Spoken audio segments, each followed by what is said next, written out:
Hello, my name is Steve Hanley, And I'm Rob Parent.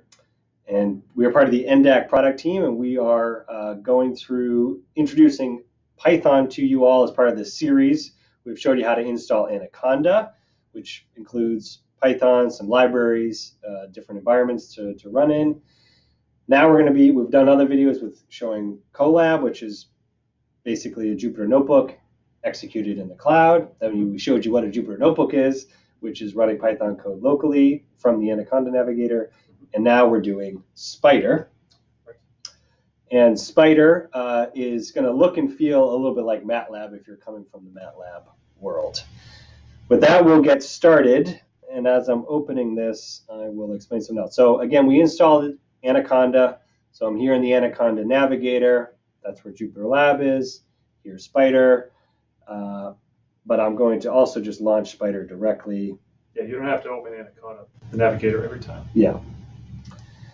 And we notice that everyone in Python likes to put the py in their names. There's PyCharm, there's Spyder with py, there's Jupyter with py, there's NumPy, there's SciPy.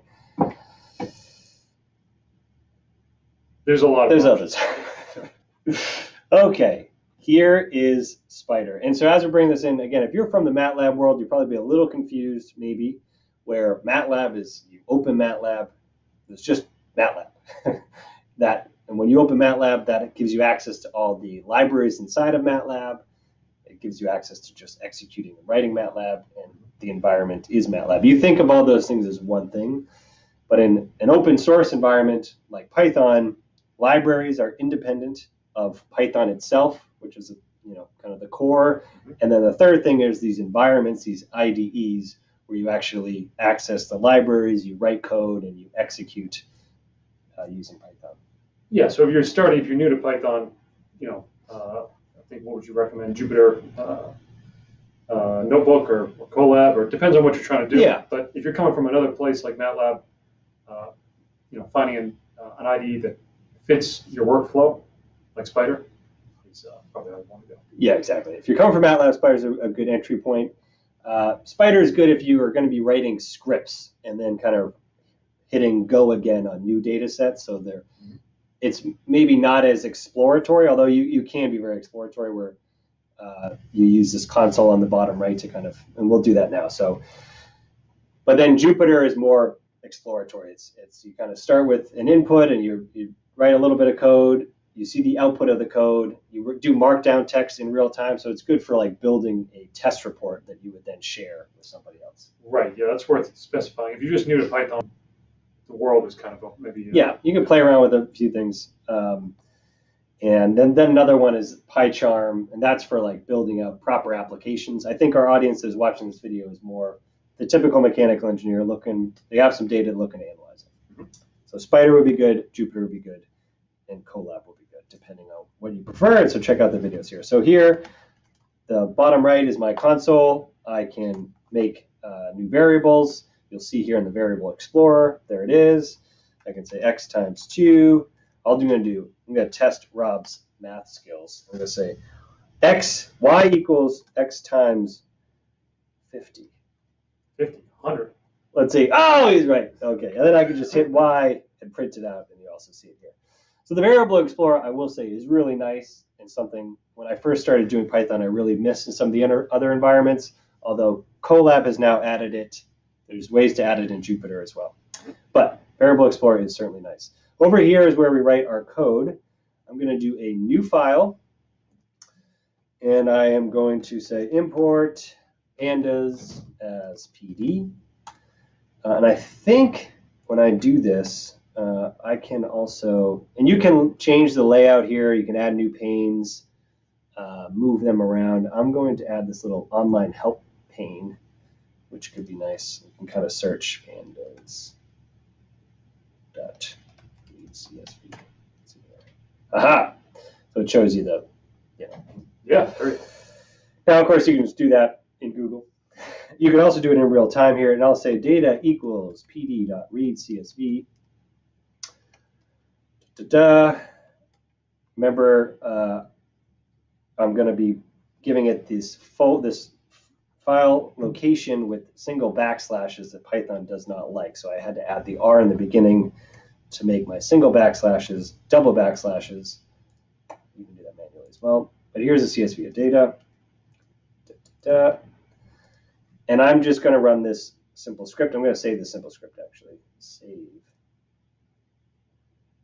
And save it on the desktop. Shockanalysis.py. Yes. All right, then I'm going to run it. And you'll notice here my variable explorer now is this data frame. And if I print it out here, and you can also just double click, I think. Aha! Which is nice. You'll notice that this isn't exactly what I want. I want to treat the time column as my index. So I'm going to go to this. So I'm going to rerun the script by saying index call equals 0. Yes. And then rerun it. Okay. And now, when I double click this, which is nice, you see it's treating the time as it's separate from the rest of it. Yes. Yeah. All right.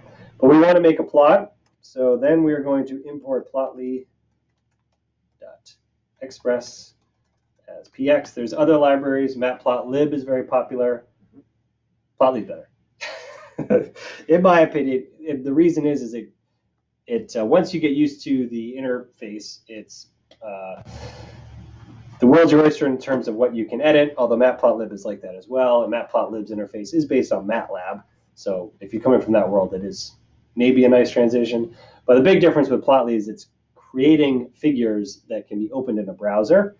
So they're interactive, they're dynamic, they're easy to share. I can send that to somebody who doesn't have to open Python, doesn't have to have Python installed. They can just open it in the browser and start interacting with it. You'll develop your own preferences too. Yeah. We have our own as well. But the only downside in Spyder is because Plotly is using this JavaScript to make their figures really rich in a browser, you don't necessarily have that rich interactive environment and feel in Spyder because it's not in a browser. So there's a couple ways around that, and that's when you're using Jupyter or Colab, that's in a browser. So the Plotly interactivity is right there. But we're going to do fig equals px.line and data, and I'm going to choose.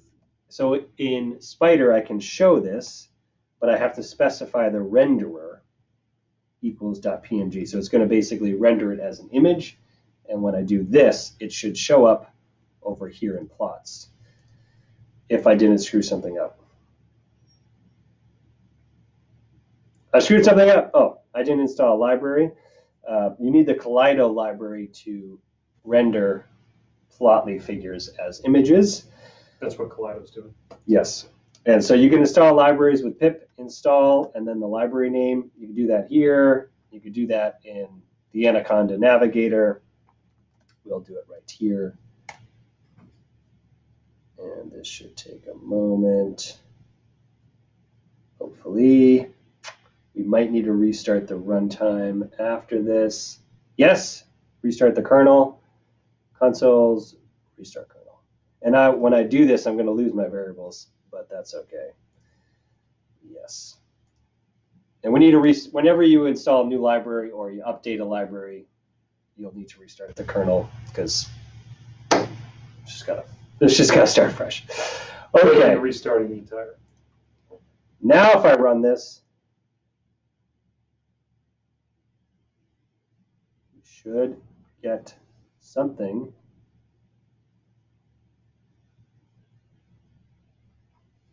Ooh. Yes. What did I do?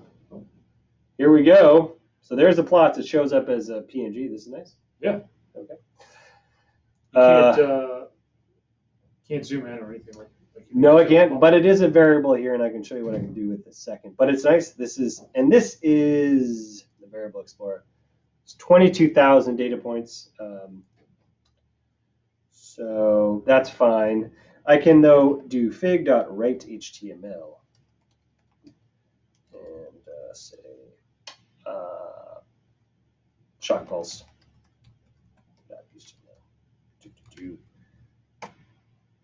Aha! And I don't know where. Oh dear. Where is this? I think this is in your, right here. There it is.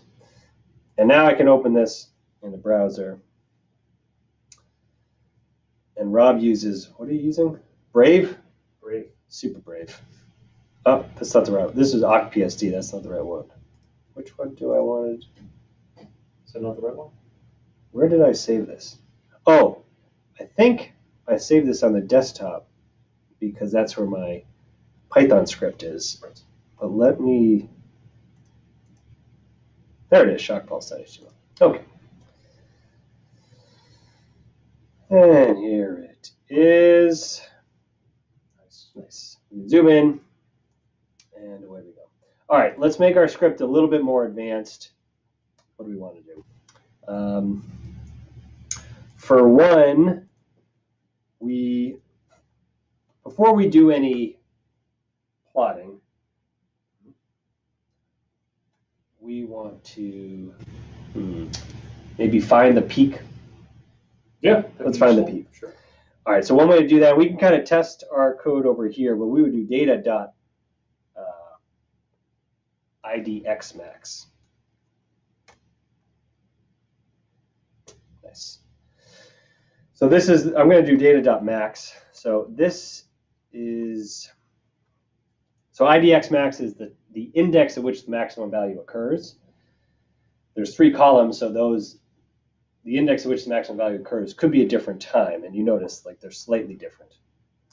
Right. So in order to just pick one unique maximum time, I'm going to do first get the absolute value of my data, then take the maximum across each row, which I think axis equals 1, and then I do idxmax. Oops. And there it is. All right, so I'm going to add this to my script. I'm going to say data.index minus equals. What's that? Minus equals, good question. That means I could say equals data.index minus this variable. This is the same thing as saying minus equals. I just get rid of this part. Gotcha. Makes it a little cleaner. Yeah. Okay. So now my peak event will be time 0. Right. Because I have taken the max time and I have subtracted it from the index. I've taken the time at which the maximum occurs and subtracted it from the overall time. So that means my time at the maximum will now be 0. So I'll make my plotting later on now a little easier. Will your plotting now show negative time leading up to the max? Or will it... Exactly. Okay. And so I'm then going to also reduce my, let's say I want, let's see, let's look at this. So it goes from 100, what was that, 1,037 to 1,039. Now if I look at my plot, we probably only need to plot 0.2 of a second. Yeah. Yeah, I think so. It's a good, yeah. So we're going to also reduce our data to equals data negative 0.2 to 0.2. Actually, I'll show you guys this in real time. And I'm going to just comment this out, which I can do with... all right, we'll run this again. And if I go data 0.2 to 0. Now I should do negative 0.2.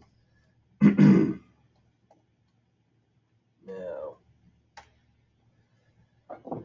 it's sliced it basically till just 4,000 data points. A lot more manageable. A little more manageable, so we'll do that. Equals data negative 0.2 to 0.2. So we're plotting 0.4 of a second around the peak event. Well, we've reduced our data to that. Then we're going to plot it, and we're going to save it as an HTML as well.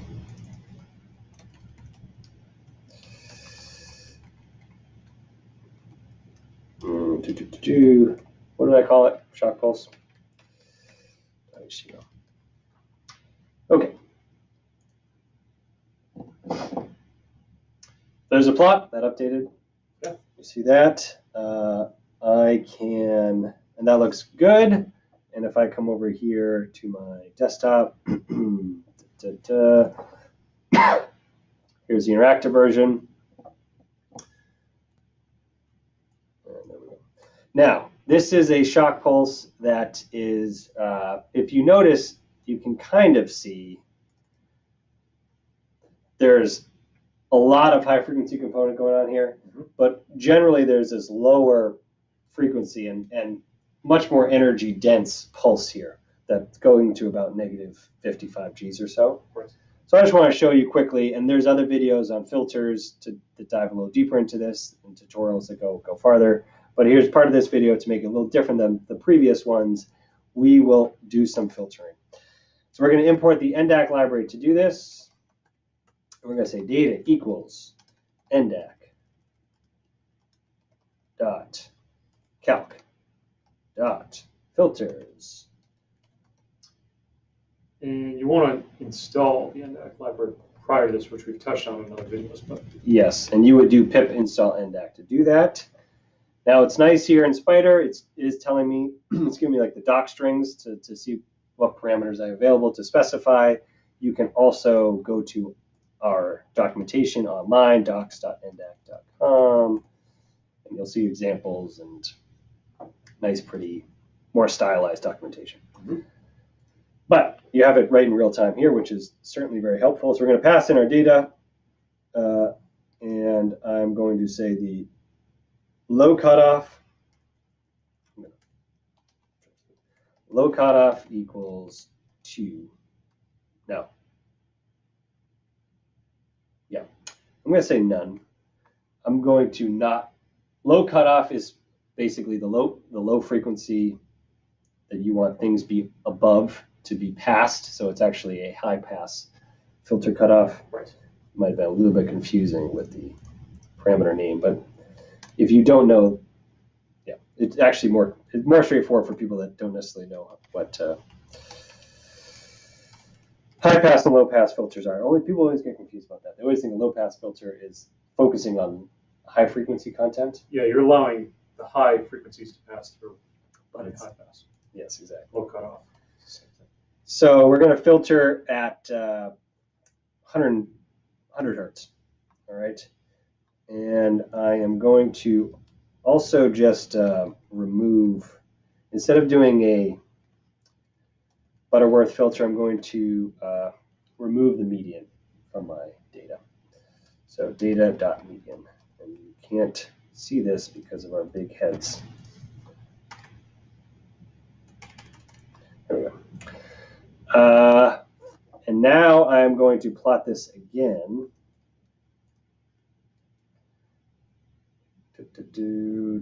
And I will call this filtered. Also, once I've imported the NDAC library, I'm going to set NDAC.plot.utilities.setTheme. Gotta make it look good. I like my themes. And I think that's it. So if I run this, I should get 2 plots. And if I can, do I click in here to clear all these? Remove plot. Do I gotta remove these variables? Yes. Run again. I should get 2 plots. One with filtered data, one with unfiltered data, and we can take a look at the difference.